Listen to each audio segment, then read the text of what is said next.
राम राम हरे हरे, हरे कृष्ण कृष्ण कृष्ण हरे हरे, हरे कृष्ण कृष्ण कृष्ण हरे हरे। श्री सच्चिदानंद भगवान की। बड़े ही सौभाग्य का विषय है कि श्रावण मास के पावन पुनीत अवसर पर श्रीमद् भागवत महापुराण का श्रवण लाभ मिलने वाला है। यह श्रवण लाभ साधारण नहीं होता, बहुत ही अथक परिश्रम करने के बाद ही प्राप्त होता है। थोड़ी सी प्रेरणा हमारे अवस्थी जी की और फिर प्रधान जी से मिलाया, फिर मौसी जी का विशेष योगदान, सबको तैयार किया। चलो कथा सुनी जाए। बड़ी व्यवस्थाएं होती हैं और सब व्यवस्था होने के बाद भी मन ना लगे तो फिर निरर्थक हो जाता है। कथा श्रवण से लाभ क्या है? अच्छा, हम सब काम करते हैं तो लाभ के लिए ही करते हैं। एक बार बाबा भोलेनाथ पार्वती संग जा रहे थे और बाबा का स्थान भी है, तो बाबा ने एक धरती के खंड को प्रणाम किया। तो पार्वती जी ने कहा, यहाँ खुद कोई है नहीं, आपने क्यों प्रणाम किया? बोले, यहाँ 1000 वर्ष पहले भागवत हुई थी, इसलिए ये पृथ्वी धन्य है। कुछ दिवस और चले तो एक सुंदर भूमि थी, तो बाबा ने उठ करके वहीं पर वहां की थोड़ी सी धूल अपने ऊपर लपेट प्रणाम किया। बोले, बाबा यहाँ पर क्या विशेषता है? तब बोले बाबा ने पार्वती मैया से कहा, यहाँ 1000 वर्ष बाद भागवत होगी, इसलिए बाबा कहते हैं, देवी जो तुम्हारी भगवान की कथा में रति है वो कैसे है? धन्य धन्य मैं धन्य हुआ, आप धन्य हैं। आपकी जो मतीयति है बहुत धन्य है। अब देखिए, इस संसार में युद्ध चल रहा है। काहे का युद्ध चल रहा है? सांप और नेवले का। सांप और नेवले का युद्ध चल रहा है। स्वाभाविक इनमें शत्रुता है, प्राकृतिक। जब युद्ध चल रहा है तो नेवला थोड़ा सा विष के प्रकोप में आ गया। सर्प ने डसा, विष चढ़ने लगा, तो युद्ध छोड़ करके गया और एक जड़ी खा करके आ गया। अब जड़ी खा करके आया तो पहले से स्वस्थ हो गया और उस सर्प पर विजय प्राप्त कर लिया। ऐसे ही हम सभी लोग नेवले हैं, जो मृत्यु है ना, ये सर्प है। आगे इसमें भागवत में आएगा, काल व्याध मुख ग्रास त्रास निर्णास हेतवे। तो जड़ी क्या है? जड़ी ही भगवान की कथा है। अच्छा, कैसे जानेंगे कि इसको सर्प ने डस लिया है? उसको कुछ महसूस होगा, दर्द होगा, तो गुणी लोग ये सोचेंगे कि इसको सर्प ने डसा है कि नहीं डसा है, दवा खिला दी जाए तो मर जाए। तो पहले परीक्षण करते हैं, और परीक्षण करते हैं तो कैसे? नीम की पत्ती खिलाते हैं। यदि उसे नीम की पत्ती कड़वी लगे तो मानो सर्प ने नहीं डसा, और यदि कड़वी ना लगे तो सर्प ने डसा है। इसको बाबा तुलसीदास जी लिखते हैं इसी विषय को।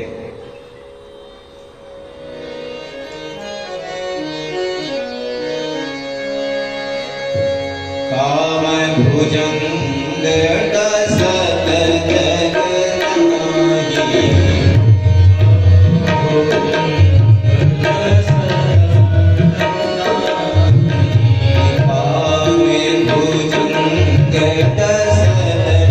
जग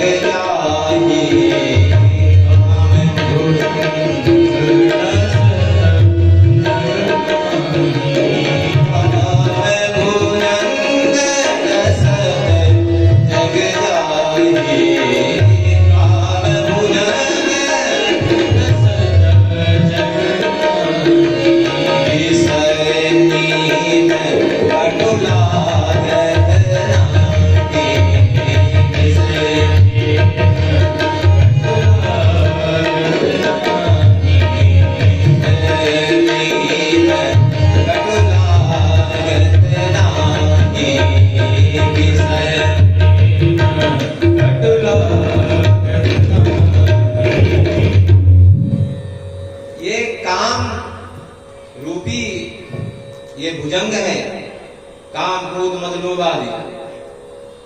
जब ये डस लेता है तो विषय रूपी जो नीम है अच्छी लगती है, कटु नहीं लगती है। विषय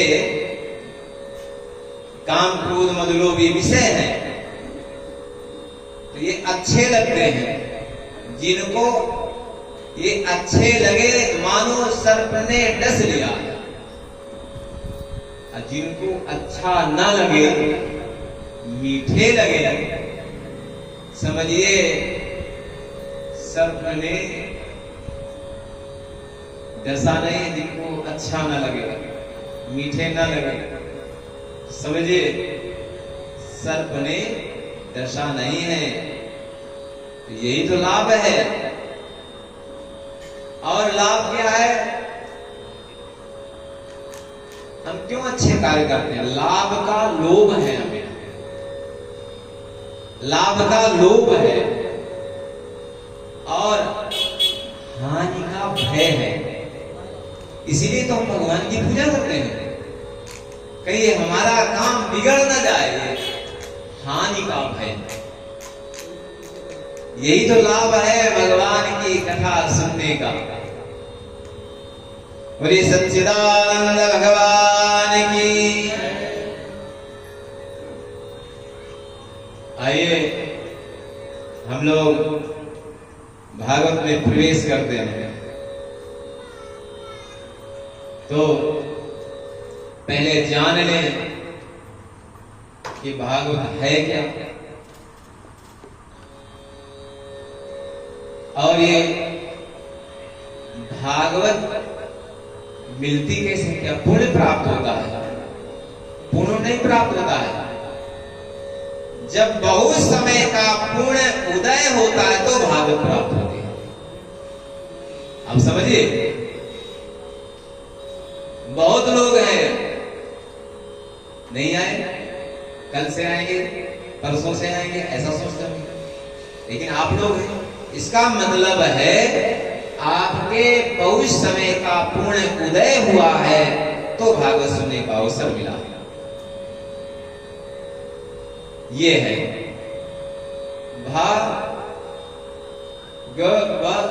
4 अक्षर। भा से भक्ति, ग से ज्ञान, व से वैराग्य, ता से त्याग। इन चारों का जो समन्वय है वे श्रीमद् भागवत महापुराण का। अच्छा, भक्ति कैसे होगी? भक्ति हम लोग करते हैं तो भक्ति कैसे करते हैं? सुनिए ये विषय का। भक्ति आत्मा के द्वारा होता है।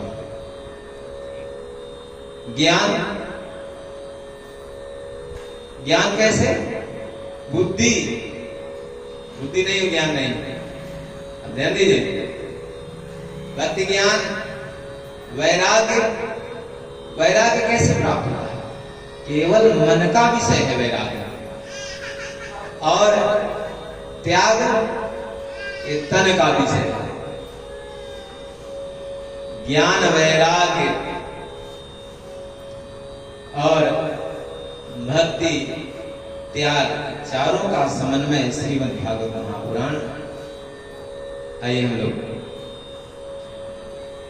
मंगलाचरण में प्रवेश करते हैं। अच्छा, मंगलाचरण भी पद्म पुराण के 6 अध्याय। पूछा इसमें तो बहुत ढेर सारा है, बहुत सी बड़ाई है। बोले नहीं, जब कोई दूसरी बड़ाई करे, दूसरे व्यक्ति कोई बड़ाई करे तो वो सच्ची बड़ाई होगी। यानी श्रीमद् भागवत महापुराण की बड़ाई अन्य पुराणों में और विशेष करके पद्म पुराण में उपस्थित है। यानी हम बैठे और हम कहें बहुत अच्छे हैं, ये बड़ाई अच्छी है। लेकिन जब अन्य लोग कहें कि भैया पंडित जी बहुत अच्छे हैं तो बड़ाई सही है। अपनी बड़ाई तो सब कोई कर लेता है। इसलिए भागवत महापुराण के पहले महात्मा के पहले श्लोक में प्रवेश करते हैं। आप सब लोग हमारे साथ गाइए। सच्चिदानंद रूपाय, बोलिए सच्चिदानंद विश्वोत्पत्त्यादि हेतवे, तापत्रय विनाशाय श्री कृष्णाय वयं नुमः। यहाँ पर भगवान के स्वरूप का वर्णन। भगवान कैसे हैं?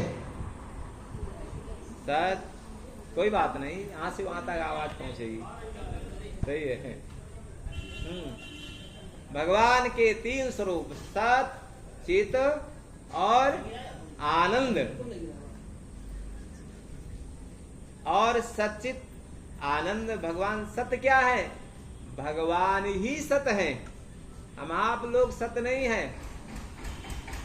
थोड़े ही दिन के लिए ये मिला है शरीर, तो भगवान सत्य कैसे है? कालत्रयाम बाधत्वम सत्यम। कालत्रयम, तीनों काल में जो सत्य है, तीनों काल में वो केवल भगवान और कोई नहीं। मैया ने पूछा बाबा से, बाबा सत्य क्या है? तो बाबा ने कहा हमारे शब्दों में, तो सुनो। उमा कहूं मैं अनुभव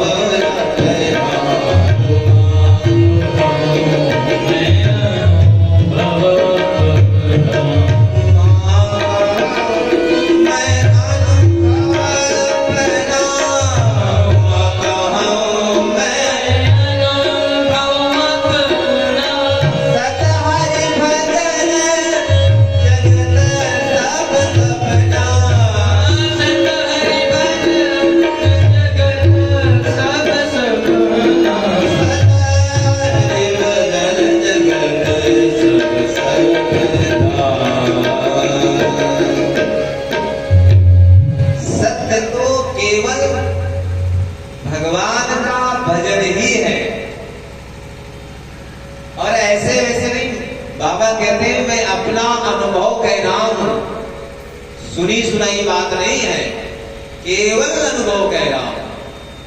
सत्य तो अजत भजन भी भगवान के चारों तरफ घूमता है, नहीं? यदि इधर उधर जा रहा हो तो भजन नहीं है। भगवान का ही विषय प्रेम गुण नाम रूप लीला गुणधाम, ये 6 विषय है। इन 6 विषयों में ही घूमता रहता है, उसे ही भजन कहेंगे। और यही सत्य है। बोले सच्चिदानंद भगवान की। चिद, सत के बाद आता है चिद। चिद क्या है? प्रकाशत्तम, प्रकाश। जो प्रकाश है भगवान की ही देन है और केवल भगवान में है। और आनंद, आनंद तो केवल भगवान के चरणार बिंदुओं में ही। भगवान सृष्टि कर रहे थे,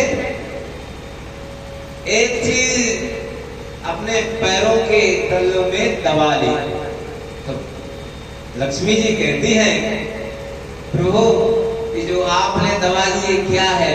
बोले देवी क्यों पूछते हो? बोले हम भी जानना चाहते हैं। बोले इसे आनंद कहते हैं। क्या कहते हैं? और आनंद केवल भगवान के चरणार बिंदुओं में ही है। ऐसा है, घर से दुखित हो जाओ तो यही होगा कि चलो भगवान की शरण में चले। अच्छा, धमकी भी होती है ना, सीधे वृंदावन जाएंगे, इसका मतलब क्या वहां आनंद है क्या? हाँ, आनंद बरसता है, इसलिए तो हम जाते हैं। तो ये भगवान के 3 नाम, सत चित और आनंद, तो भगवान के 3 काम भी हैं।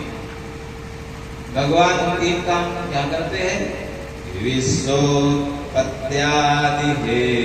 हेतवे, भगवान ही ब्रह्मा बन करके सृष्टि की रचना करते हैं।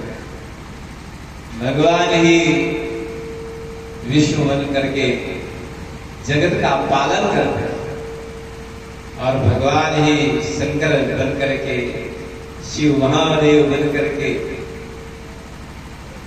इस संसार को तारते भी, उद्धार भी करते हैं, संहार भी करते हैं। यानी ब्रह्मा विष्णु महेश में कोई भेद नहीं है, भगवान ही है। अलग अलग रूपों में प्रकट होकर के संसार का संचालन करते हैं। इसलिए भगवान के 3 नाम। और भगवान के 3 नाम, 3 काम। और ऐसे ही भगवान से 3 लाभ। 3 लाभ क्या है? तापत्रय विनाशाय। तापत्रय 3 ताप, भगवान तीनों तापों का हरण करते हैं। 3 ताप क्या है? दैहिक, दैविक और भौतिक। दैहिक ताप, शरीर में ज्वर आ जाए, ये दैहिक ताप है। दैविक जा रहे थे, ध्यान नहीं दिया, अंधेरा हो गया था और बिजली का तार छू लिया और वो करंट लगा, मरने से बच गए। ये दैविक। और भौतिकता बड़ा खराब है। देखा कि पड़ोसी के यहाँ एसी लग गया, अब नींद खराब, चलो हमारे यहाँ भी एसी लगे। कुछ परिश्रम करके एसी आ भी गया। अब गर्मी के दिनों में रात भर सोए, कभी जीवन में सोए नहीं थे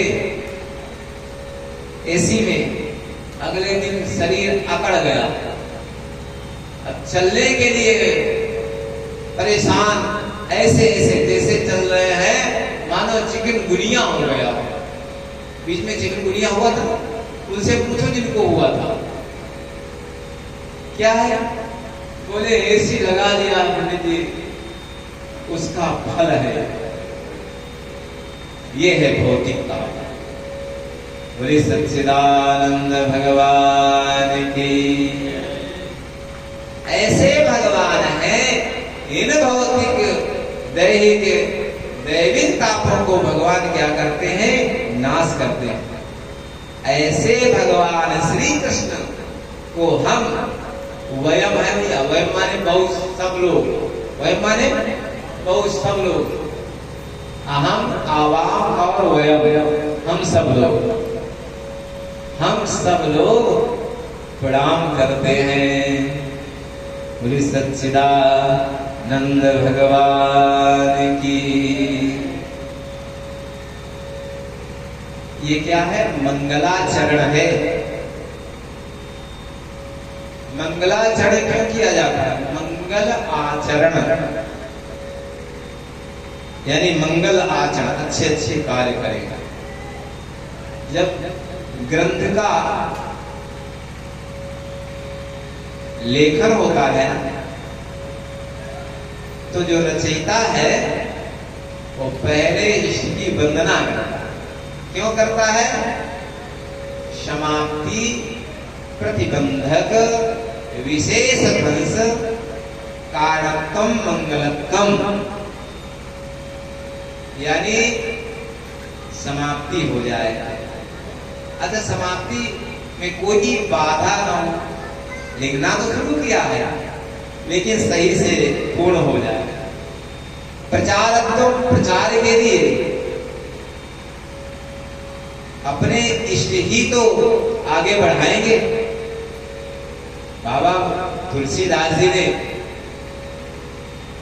वर्णानां संघानां रसानां छन्दसामपि मंगलानां च कर्तारौ वंदे वाणी विनायको। ऐसे मंगलाचरण किया और इतना सुंदर मंगलाचरण है कि श्री रामचरितमानस सबके हृदयों में विराजित हुई। जो अनपढ़ है ना, कभी का नहीं पढ़े हैं, वो भी मंगल भवन मंगलहारी द्रव शुद्ध सरथ जिर बिहारी बोल लेते हैं। ये है मंगलाचरण का प्रभाव।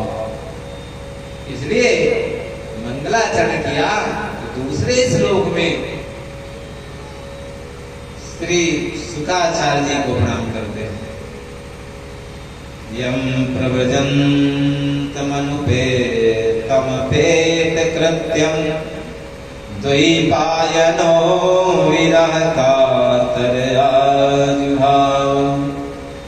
पुत्रेति तन्मयतया तरो विनेदो तं सर्वभूत हृदयं मुनिमानतोऽस्मि।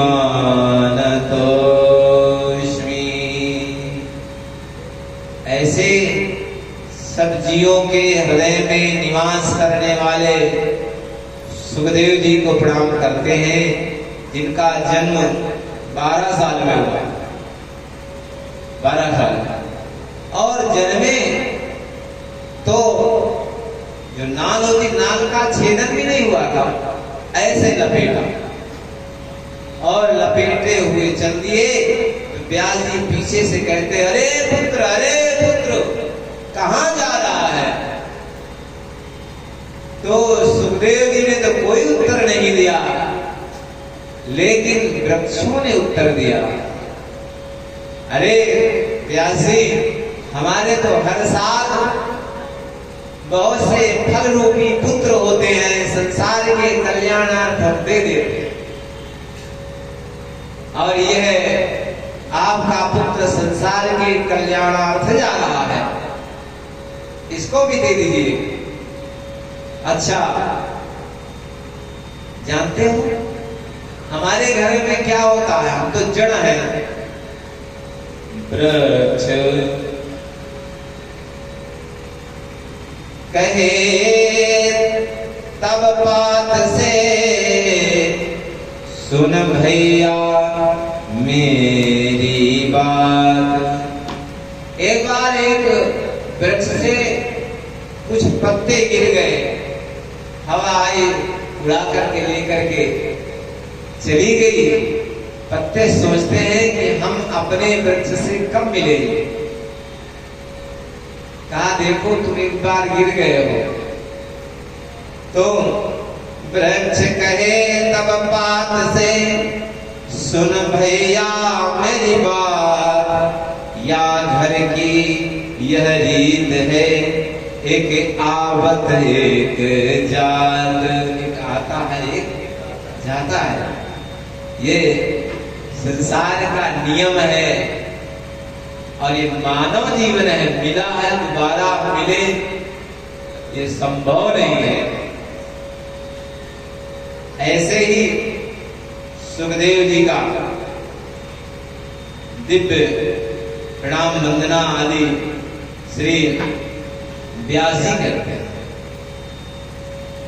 और तो योगी दंडी ब्रह्मचारी वैरागी बनते हैं, लेकिन ऐसा वैरागी कोई नहीं बना कि जन्मते ही वैरागी हो जाए। ये को कभी संस्कार भी नहीं हुआ था उनका, समझिए, ऐसा वैरागी। तो ऐसे वैरागी पुत्र को भी पिता प्रणाम करते हैं। बोले सच्चिदानंद भगवान की। तीसरा श्लोक हम लोग चलते हैं। कैसा है? नैमिष क्षेत्र है। नैमिष जानते हो? नैमिष, चलो लखनऊ के आगे सीतापुर जिला नैमिषारण्य है, ठीक है, नैमिष क्षेत्र। तो जितनी ये कथाएं है ना पुराण सब सूत जी ने नैमिष क्षेत्र में कही। व्यास जी ने सरस्वती के तट पर लिखा, लेकिन कही तो सूत जी ने। सूत जी कौन? व्यास जी के शिष्य हैं। इस प्रकार नैमिषारण्य है 88,000 ऋषि एकत्रित हुए और बढ़िया सत्संग चल रहा था। तो सूत जी को देख करके सभी ने प्रणाम किया और जो कथा रस लेने में कुशल है, सौनक जी ने प्रश्न किया। कितने लोग हैं? 88,000। समझिए, यहां 88 लोग एकत्र करना मुश्किल होगा, है ना? 88,000 है। कैसे? कथामृत रस, कथामृत रस स्वाद कुशल, कथा रूपी अमृत वो स्वाद लेने में कुशल है। तो प्रश्न किया। प्रश्न क्या है?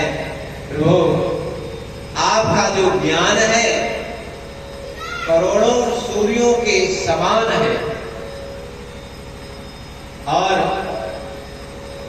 प्रभु कुछ ऐसा सुनाओ कि हमारे कानों को रसायन प्राप्त हो।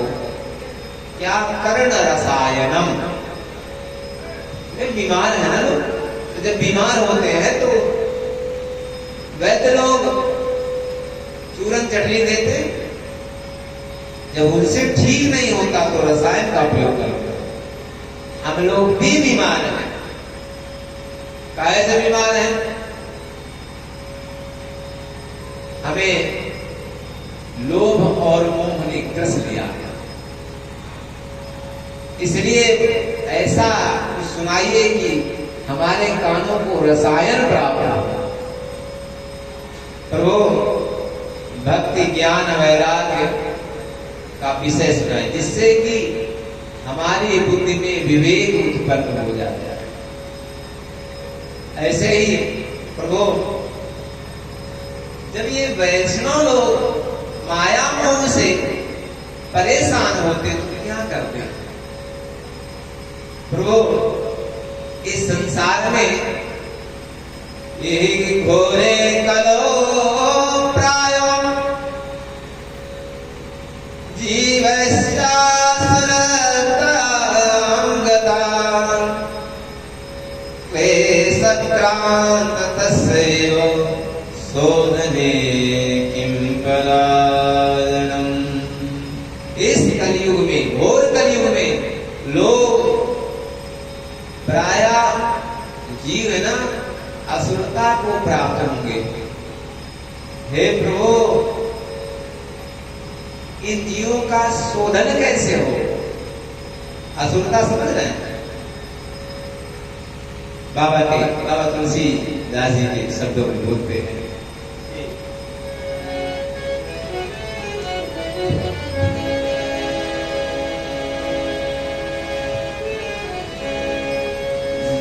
नहीं मात पिता नहीं देवा,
नहीं मात पिता नहीं देवा,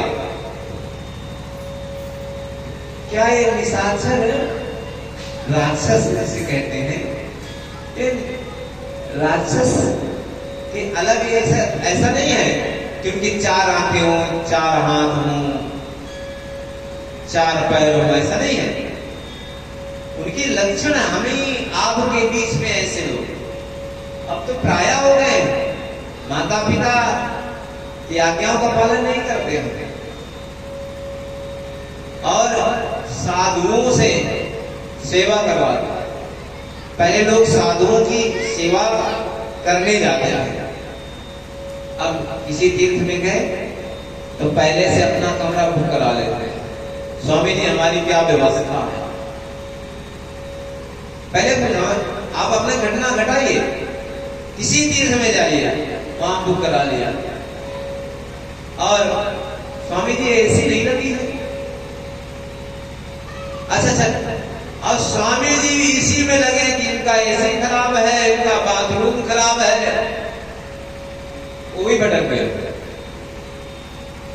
तो साधु सन करावा वही सेवा, ऐसे हम सेवा करने नहीं जाते, कराने जाते। इस प्रकार हे प्रभु, भगवान कृष्ण की प्राप्ति का साधन बताए। अरे प्रभु, चिंतामणिर्लोक सुखम सुरुद्रो स्वर्ग संपदम प्रयच्छति गुरु प्रीतो वैकुंठम योगी दुर्लभम। चिंतामणि मिल जाए तो समस्त मनोकामनाओं को पूर्ण करने वाले ऐसे सुरद्रु कल्प वृक्ष के नीचे बैठ जाएं तो जो मांगोगे सो मिल जाएगा। ऐसे ही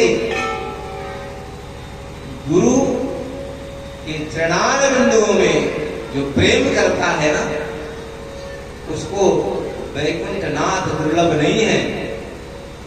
वैकुंठ का नाथ जो भगवान श्री हरि हैं वो भी मिल जाते हैं। बोले गुरुदेव भगवान की। ऐसे ही गुरु की महिमा है। इस प्रकार देखो, कल्प वृक्ष के नीचे बैठ जाओ तो कल्प वृक्ष संसारिक सुखों को प्रदान करने वाला है, लेकिन उसके नीचे बैठकर कहो कि भगवान मिल जाए तो नहीं कराएगा। वो तो केवल गुरु के चरणार बिंदुओं के कारण ही मिलेगा, ऐसे नहीं मिलते हैं। यह सुन करके सूत जी महाराज बहुत प्रसन्न हुए और कहा कि बहुत सुंदर प्रश्न है। काल ब्याल मुख त्रास त्रास निर्णास हेतवे श्रीमद् भागवतम शास्त्रम खलु कीरेण भासितम।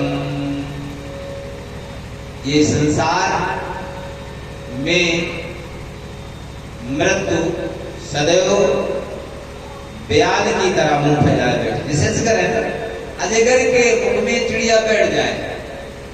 अच्छा ये बताओ, चिड़िया कब तक सुरक्षित है? जब तक वो अजगर मुंह बंद नहीं करेगा तब तक सुरक्षित। यह मुंह बंद होना किसी को मालूम नहीं है। वो बंद होना समझ रहे हैं, मृत्यु। ये मालूम है कि क्या कि हम 2000 वर्ष तक जिएंगे, इसलिए संसार को मृत रूपी जो काल है, ब्याल रूपी है, मृत रूपी जो ब्याल काल है, ये ग्रसने के लिए तत्पर है। इसलिए कलयुग में श्रीमद् भागवत शास्त्र है। कलौ कीरेण कीरेण सुखेन भासितम। सुखदेव जी ने भाषण किया। बोले सच्चिदानंद भगवान की जय। तो कैसे मिलता है?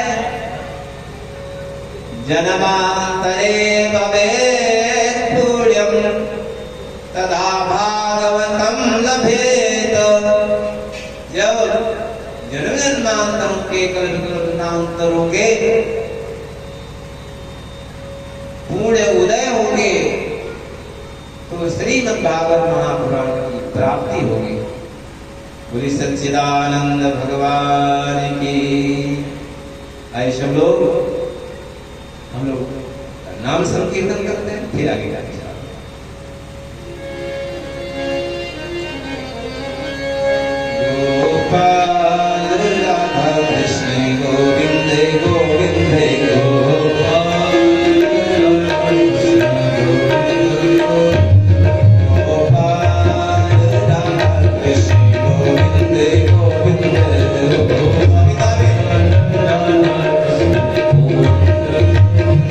कृष्ण गोविंद गोविंद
भगवान की जय हो। कीरेण भाषितम। सुखदेव जी ने जिस समय परीक्षित जी को कथा सुनाई, उस समय सभी लोग सुन करके आए। यहाँ तक कि देवता लोग भी आए, तो देवता लोग चलने लगे, साथ में अमृत कलश लेकर के आए और सुखदेव जी से कहा कि प्रभु ये अमृत कलश लेकर आए हैं, अमृत परीक्षित जी को पिला दीजिए। और बोले इसके बदले में क्या देना होगा? बोले आप हमें कथामृत पिला दीजिए। अर्थात ये कथा स्वर्ग लोक में भी दुर्लभ है, वहां नहीं सुनाई जाती है।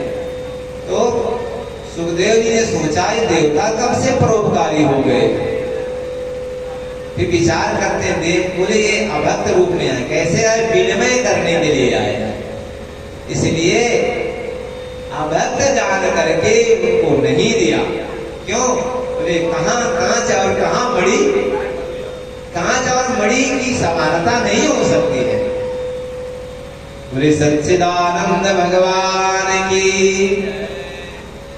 और यह बात जब ब्रह्मा जी को पता चली, ब्रह्मा जी ने समस्त तारने वाले यत्न एक तराजू के पल्ले में रखे और श्रीमद् भागवत के महात्म को, श्रीमद् भागवत को एक पल्ले में रखा, तो श्रीमद् भागवत गौरवान्वित हुए, उसका पल्ला भारी हो गया। अरे बोले इतना महत्व है, बोले श्रीमद् भागवत महापुराण की।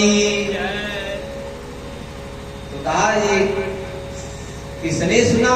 बोले एक बार नारद जी ने भगवान को प्रणाम करके इस संसार में आए थे, तो उस समय सौनकादिक ऋषियों ने नारद जी को सुनाया। बोले वो कैसे? वो भी बताइए। एक बार सौनकादिक ऋषि सत्संग हेतु, एक करोड़ों वर्ष की आयु वाले हैं, लेकिन देखने में 5 वर्ष के ही लगते, नंग लड़न दिगंबरधारी। उनके मुख से एक ही बात निकलती है, हरि शरणम। क्या उनका मंत्र है? हरि शरणम। चारों भैया जब सत्संग नहीं मिलता है तो एक वक्ता बन जाते हैं, 3 श्रोता, ऐसे चलता रहता है। उनका सत्संग कभी कम नहीं होता। ऐसे ही सत्संग हेतु बद्रिका आश्रम जा रहे थे, तो वहीं से देखा कि सामने से नारद जी चले आ रहे हैं, और नारद जी को देखा तो सोचा आप सत्संग मिल जाएगा। और नारद जी आए, लेकिन बगल से निकल गए, प्रणाम भी नहीं किया। अरे मुझे लगता है इनको कुछ दिक्कत है, ये बीमारी में फंस गए हैं। तो सनत कुमारों ने प्रश्न किया कि अरे नारद रुको रुको, कथम ब्रह्मं दीन मुखा कुत चिंतातुरो भवान् त्वरितं गम्यते कुत्र कुतस् आगमनं तव। अरे नारद तुम्हारा मुख कैसे दीनता को प्राप्त है, इतनी तेजी से कहां जा रहे हो और कहां से आ रहे हो, ये तो बताइए।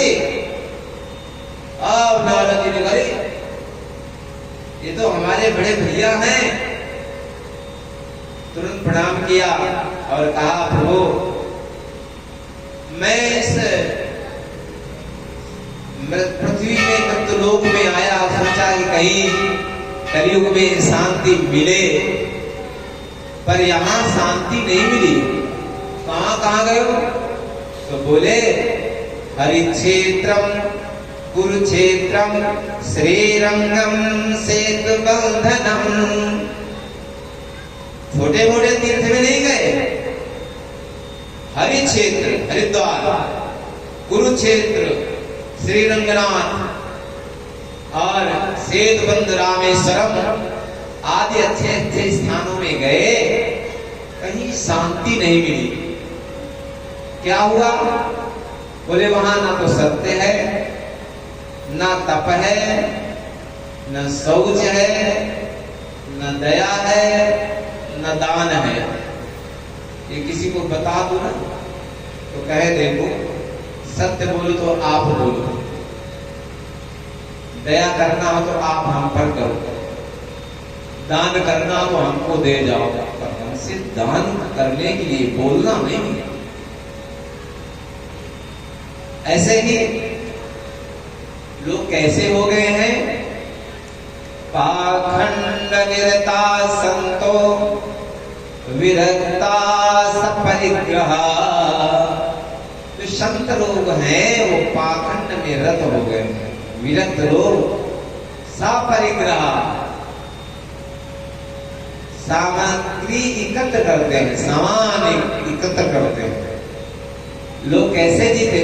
उदरम भरिणो जीवा, केवल इसलिए जी रहे हैं पेट भरे, ये तो पेट भरने के लिए अपने बच्चों को बुलाते हैं और कहते हैं कि माता पिता कहीं बुलावे, माता पिता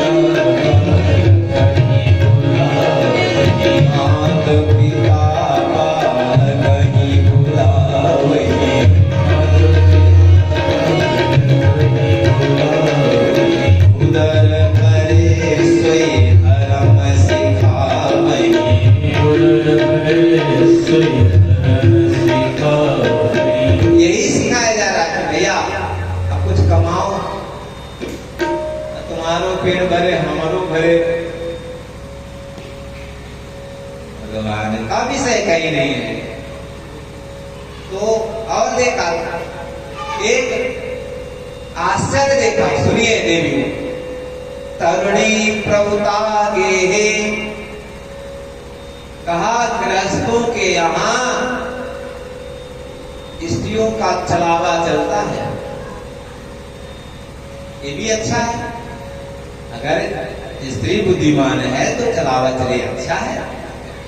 बोले और साल को बुद्धिदाय कहा, जब कोई अच्छी बात की सलाह लेनी होती है, कथा कराना है तो पहले साले जी आएंगे, वही सलाह देंगे। अरे कहाँ पंडितों के चक्कर में पड़े पड़े,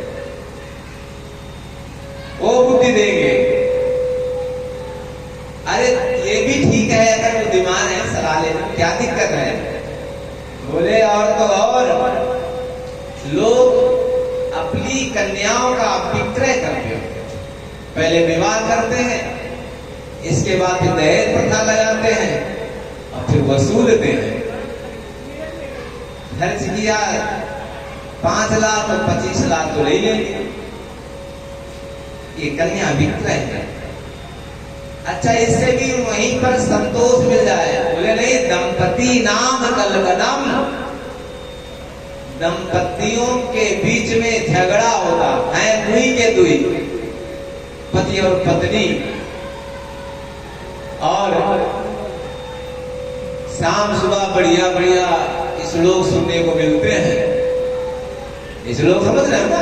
हाँ, झगड़ा हुआ तो फिर श्लोक शुरू। बोले सच्चिदानंद भगवान की। ये क्या है? दंपति राम कलकदम।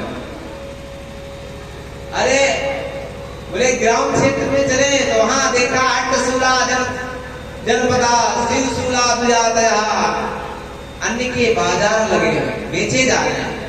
देख लो, ये ढाबा, वो होटल, ये क्या अन्य बेचा जा रहा है ना। पहले बिकता नहीं था, पहले आए भैया आते थे, आए स्वागत होता, ऐसे। तो जब कहीं शांति नहीं मिली, बोले अब वहीं चले जहां भगवान श्री वृंदावन बिहारी रहते थे, जन्म लिया था, वहीं चलते हैं और वृंदावन की ओर चले। तो वहां पर देखा कि एक युवती बैठी हुई है और उनके पास दो बूढ़े लेटे हुए हैं और कुछ नवयुवतियां पंखा झल रही हैं। तो नारद जी ने देखा और देख करके अनदेखा करके चलते हैं। बोले एक बार फंसे थे, एक बार दर्शन किया था, इसलिए अब फंसेंगे नहीं। लेकिन वो देवी जान गई कि बाबा है, नारद बाबा है, इसलिए नारद बाबा को आवाज लगाई, भो भो साधो क्षणम तिष्ठ, अरे साधु, अरे साधु, थोड़ा सा रुक जाओ। जो आपका दर्शन है ना, ये करोड़ों लोगों के हृदयों में भक्ति उत्पन्न करने वाला है, थोड़ा सा हमारा भी कष्ट दूर करो। बोले तुम कौन हो? आप अपना परिचय, कासिकम, आप कौन है? काइमऊ, ये दोनों कौन है? और योजना, और ये नवयुवतियां कौन है? बोले मैं भक्ति हूं, और ये जो दोनों बूढ़े पड़े हैं ये ज्ञान वैराग्य है, इनको बुढ़ापा आ गया। बुढ़ापा समझ, अवस्था नहीं, हम बताओ बुढ़ापा है जब आपकी पूंछ समाप्त हो जाए, आपके खट खट होने से, आपके जूतों की आवाज से सब लोग अपने अपने काम में लग जाते हैं। समझिए आप युवक होंगे, पापा आए तो आए, समझिए बुढ़ापा नहीं से बात की पूछ, पानी ले आओ 5-7 बार, अरे परेशान ही करे रहते, पक्का समझिए बुढ़ापा। पूछ समाप्त हो जाए, ज्ञान वैराग्य को कौन पूछता? कोई नहीं पूछता, समझिए वो बुढ़ापा आ गया, ये बूढ़े हो गए। तो बोले कौन है? बोले ये सब नदियां हैं, हमारी सेवा में उपस्थित हैं। बोले तुम्हारी दुर्दशा कैसे हुई? बोले ये जो कली है अधर्म का मित्र, जिस समय भगवान इस धराधाम को छोड़ करके गए ना, तब से कलयुग का आगमन हो गया, और कलयुग के आगमन के कारण हमारी दुर्दशा हुई। वैसे तो मैं तृण देश में पैदा हुई और गुजरात में आते आते मैं जीर्ण हो गई, लेकिन जैसे वृंदावन आई तो यहाँ पर मैं पुनः नवयुवती हो गई। लेकिन मेरे बच्चे ज्ञान वैराग्य अब भी बूढ़े हैं, कुछ उपाय करो। बोले हे देवी, ये वृंदावन के संयोग से आप नवयुवती हुई हैं, क्योंकि यहाँ पर भक्ति सदैव नृत्य करते हैं। बोल वृंदावन बिहारी लाल की जय। तुम वृथा खेद मत करो, भगवान कहीं चले नहीं गए हैं, भगवान इस वृंदावन में नित्य निरंतर निवास करते हैं। जानते हो, जब शांति नहीं मिलती है तो हम लोग वृंदावन आदि का सहारा लेते हैं। मीरा जी भी जाया करती थी और मीरा जी गाती भी थी। आइए उठाएंगे, याद आया अवश्य।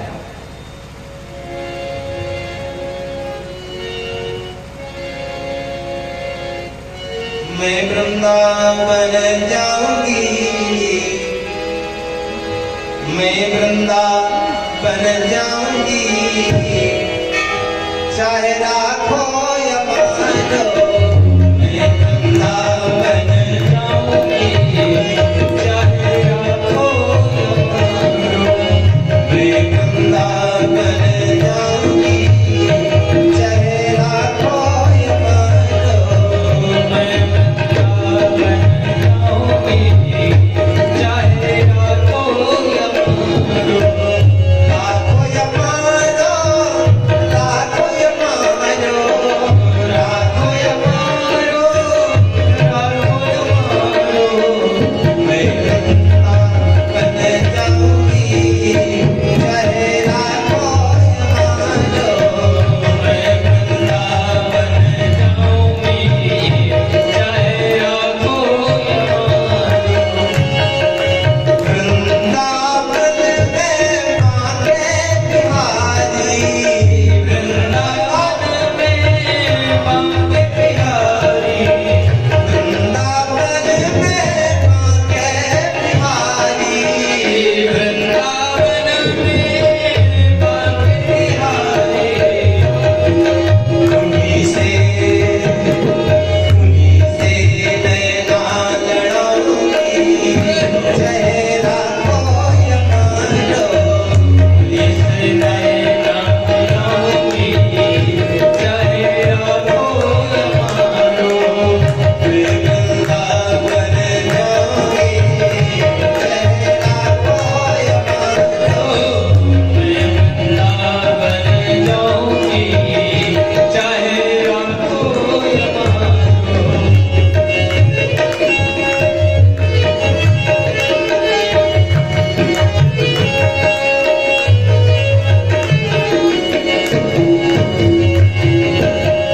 राधा वल्लभ की छवि प्यारी, राधा वल्लभ की छवि प्यारी, राधा वल्लभ की छवि प्यारी, राधा वल्लभ की छवि प्यारी, झूला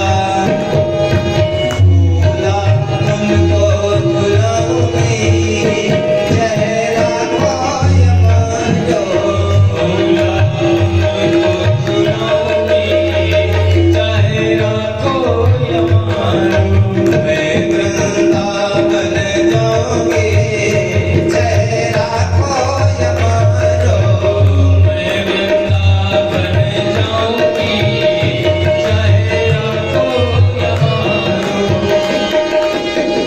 वृंदावन में पूजे गली में, वृंदावन में कुंज गली में, वृंदावन में पूजे गली में, वृंदावन में कुंज गली में, राधे राधे राधे राधे राधे राधे गाऊंगी, चाहे राखो या मानो, मैं गंगा बन जाऊंगी, चाहे राखो या मानो, मैं गंगा बन जाऊंगी, चाहे राखो या मानो, मैं गंगा बन जाऊंगी, चाहे राखो या मानो, मैं गंगा बन जाऊंगी, चाहे राखो या मानो, मैं गंगा बन जाऊंगी,